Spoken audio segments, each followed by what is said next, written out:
Hello, my amazing artists! Today we are going to create a neighborhood inspired by the book Maybe Something Beautiful. I love the vibrant colors and patterns in this lesson, and I cannot wait to get started. Maybe Something Beautiful, How Art Transformed a Neighborhood. I suggest watching the video of the book before starting this lesson. What good can a splash of color do in a community of gray? As Mira and her neighbors discover, more than you might ever imagine, based on a true story of the Urban Art Trail in San Diego, California.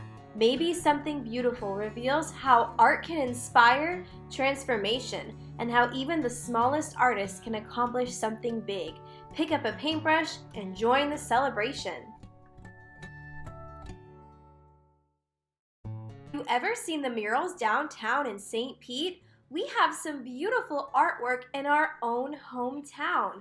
I just love the artwork downtown, and it inspires me to create some more artwork, just like the story in Maybe Something Beautiful.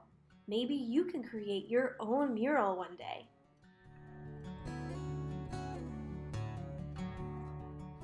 The vocabulary for this lesson are mural, rectangle, patterns, lines, craftsmanship, balance, and white space.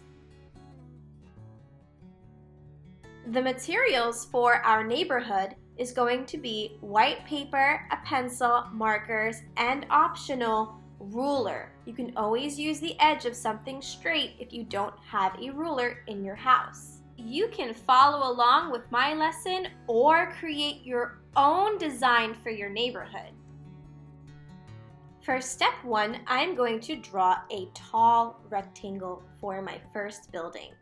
I'm going to use my pencil. I'm not going to go all the way up with my straight line, just almost to the top so I have enough space. And there's my next line. Those are next to each other and they are parallel because they are the same size.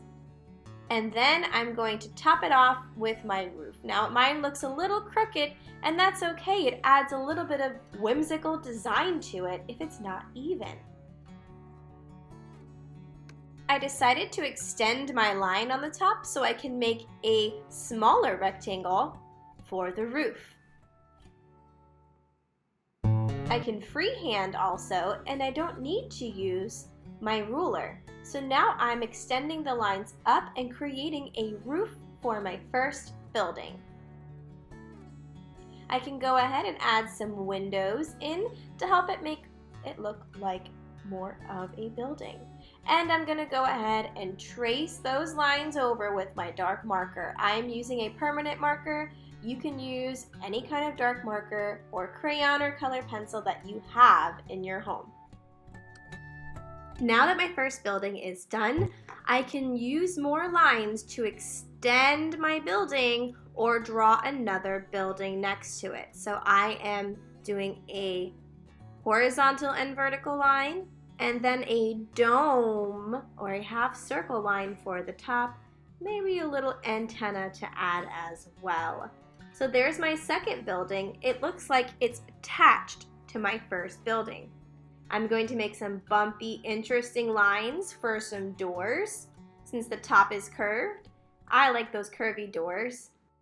And again, making a long rectangle for my next building. This time it's not connected to the second building, but goes off the page to the right. And that's okay if some of your images go off the page. And then another rectangle for my roof. Since it's a big building, it needs big doors. So I'm going to make a really big set of doors for my big building. I'm going to add some lines for windows. And I have an extra space on that left side, so I'm going to make a small building. And this time I have a triangular roof, but if you notice, that building's also going off the page. Now for the fun part, I get to add patterns and lines to my artwork. And how I do that is I just find a section of my artwork and I add zigzag lines, maybe vertical lines. I have some hearts and patterns, and I'm gonna do that with my darker marker.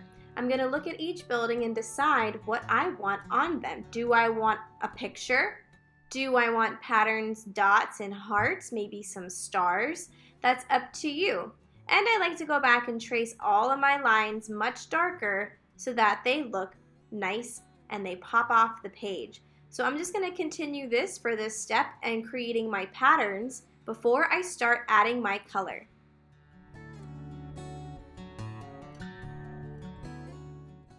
Remember, artists, you can pause the video if you need more time to create if you are following along with Miss Z.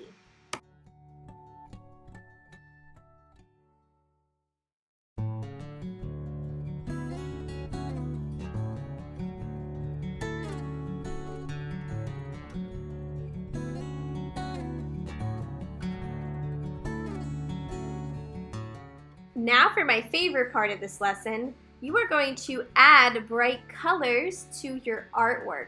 So go ahead and decide on what bright colors that you want, some bright and vibrant and happy colors to add to your neighborhood. So I'm going to continue doing that and using one color at a time, decide the different spaces I can use. Remember, we talked about balance before, and as I color in my artwork, I can find the balance of them. Maybe I want to put some purple on the bottom, then find a place to put some purple on the top, and then continue going around and deciding my color scheme. I just love these bright and bold colors, and if this was a mural in my town, I would love to go and visit it all the time. Oh my gosh, I would love to have my house even have patterns like this.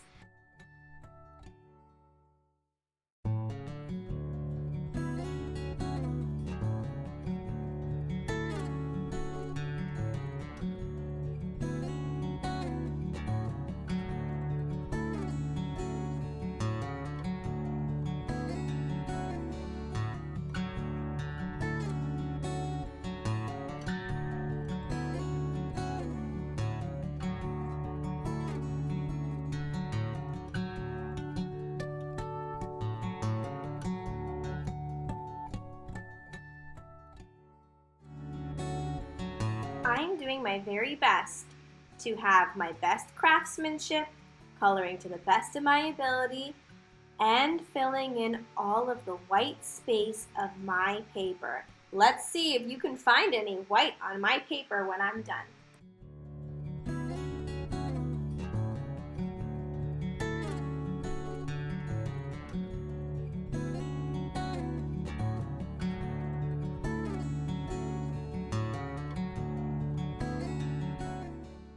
Now that I am complete and I filled in all my white space, look how wonderful and neat my artwork came out.